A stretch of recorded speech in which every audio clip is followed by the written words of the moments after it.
ప్రజలందరికీ ఈ దిన భాగంతో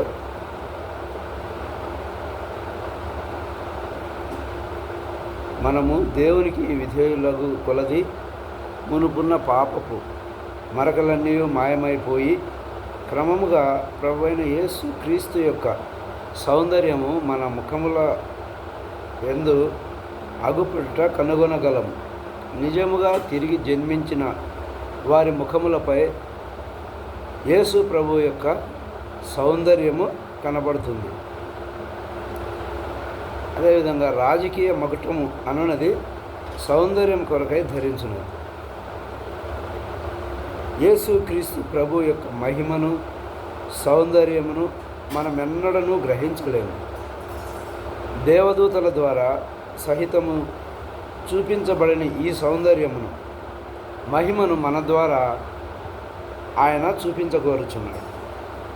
మనమే ఆయన కిరీటముగా ఉండి తన పరలోక ఏర్పాటులో ప్రకాశించవాలని ప్రభువు కోరుచున్నాడు.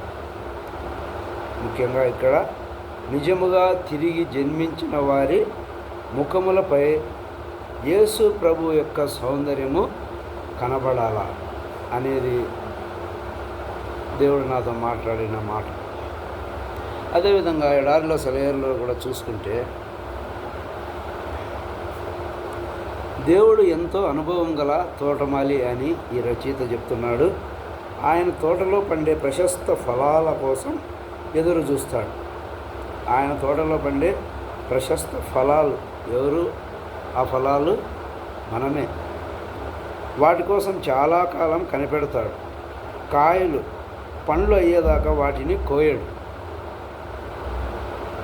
మనం తన ఆశీర్వాదాలను అందుకోవడానికి ఆత్మీయంగా ఎప్పటికి సిద్ధపడతామో ఆయనకు తెలుసు.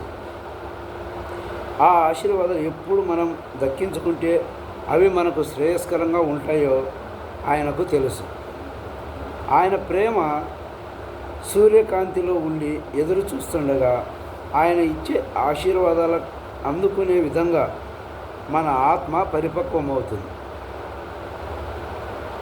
ఇది ఎంత అవసరమో శ్రమల మేఘాలు ఆవరించిన వేళ వాటి నుండి కురిసే దీవెనల జల్లుతో తడవడం కూడా అంతే అవసరం. ఒకటి గుర్తుంచుకోండి, మీరు ఆశించిన దానికంటే ఎక్కువ కాలమే దేవుడు నీ కోసం ఎదురు చూస్తాడు. నీ కోసం, నా కోసము మనం ఆశించిన దానికంటే ఎక్కువ కాలము దేవుడు ఎదురు చూస్తాడు. మీ దీవెనలు రెండంతలు అయ్యేందుకే ఎదురు చూస్తాడు. దేవుడు కాలం సంపూర్ణమయ్యేదాకా దాదాపు 4000 సంవత్సరాలు ఎదురు చూసి అప్పుడు తన కుమారుని ఈ లోకానికి పంపాడు. ఆయన మనకు సహాయం చేయడం కోసం వేగిరపడతాడంట. సమయాన్ని మించి ఒక ఘడియ కూడా ఆయన ఆలస్యం చెయ్యడు. సమస్తము ఎరిగిన దేవుడు ఎందుకు ఆలస్యం చేస్తాడు? ఆలస్యం చేయడు. Thank you.